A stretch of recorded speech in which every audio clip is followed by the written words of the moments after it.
What's going on, everybody? It's Gosei coming back at you with another video. And in this one, I'm going to be talking about 5 tips to improve in arena mode. So first off, when you're in the final circles, you gotta turtle up to protect yourself. When you're in the final circle, it's not a good idea to be running around without any cover, especially when the circle isn't moving. Even when the circle is moving, it's a good idea to cover yourself so you aren't an easy kill. Using metal at this later stage in the game is a must due to it having the ability to protect you better. It is also a good idea that if you have the material, to build a couple boxes wide of you. Of course, if you don't have a ton of material, then you should conserve it for when the circle begins to move.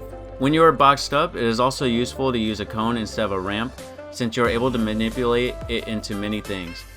Using it to create a ramp, but also being able to use it as cover when shooting out of a window are 2 useful things a cone provides for you amongst others.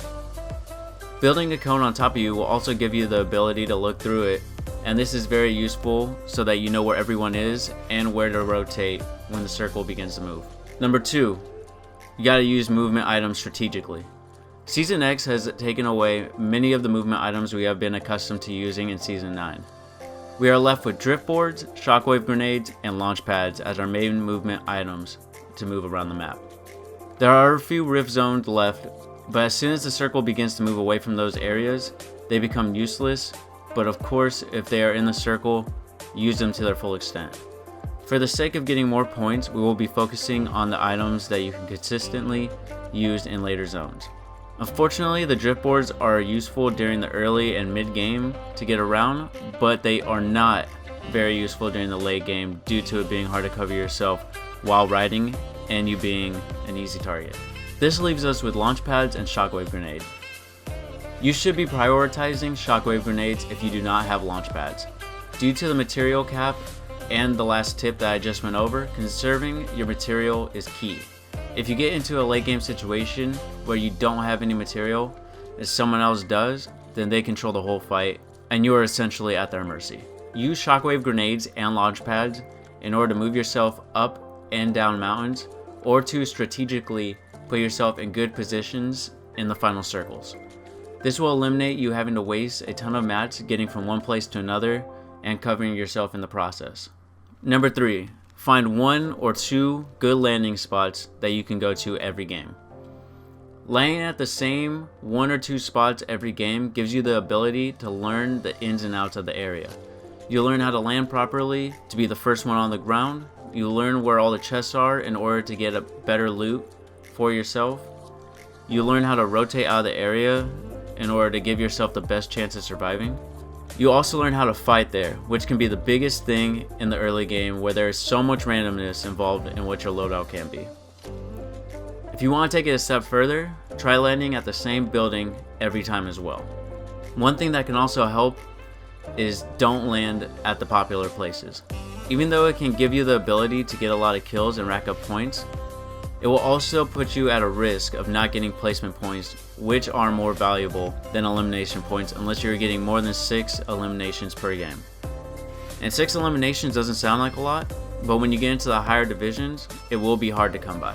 Number 4, make sure you're third-partying fights. I know that people get upset sometimes about others insisting on this tip, but it really is a good one, especially if you're trying to get more points in arena. Often when you see an option to third party, the 2 other players involved are already at low health, and this gives you the perfect opportunity to grab easy kills and get a lot of loot.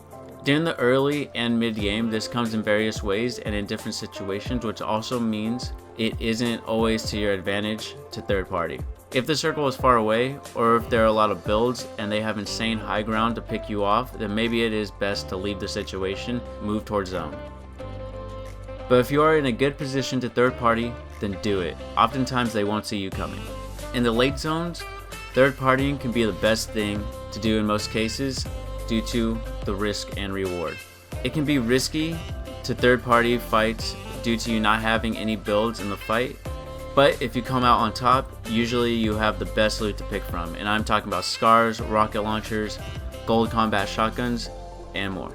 And to piggyback off of this point, one thing you should look to do is to pick off people who are rotating or fighting someone else in the late game and aren't covering themselves.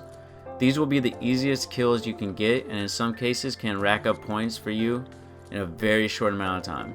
And lastly, you have to force yourself into situations that best emulate in-game zones. What I mean by this is to get yourself into scrims, play zone wars, tunnel wars, whatever game you want to play that is very similar to the in-game, you got to try to play that as much as possible. Even if you play a lot and hide until the late game, this can be a decent way to practice. You won't get as many reps as you would doing any of these other games due to you having to wait until the end game, but it will help in the long run. Also, a big way to improve is to watch pros run scrims. This will give you the best idea of what you should be practicing and will also show you how to execute it. Always be asking yourself, why did they do what they did? If you enjoyed the video, make sure to drop a like and subscribe for more content just like this. Hope you all have a great day.